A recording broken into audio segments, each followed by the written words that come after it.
the meaning behind it was really sort of a catch in me learning that, you know, when I thought I was my most wise, I was really not wise at all.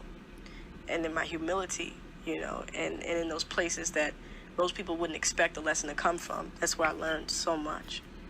And, you know, and so I termed the phrase miseducation, you know, not because it was a miseducation per se, but just because it was sort of contrary to what the world says is education. You know, it was this education that came from life and experience, you know, and not necessarily academic, all academic, but related to living.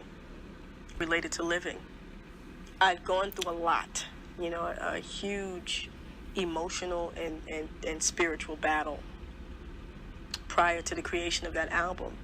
And the funny thing is that while I was going in the battle, I couldn't see my hand despite my face. I mean, I really couldn't see anything because I was so emotionally entangled in everything that I'd gone through. But it was like once I was delivered from that situation, you know, and once I got the perspective, was able to look back at heartache and look back at pain and disappointment, for some reason, it all was so clear, you know. It was just like you know, the picture started to form itself. The songs started to create themselves. I was able to look back and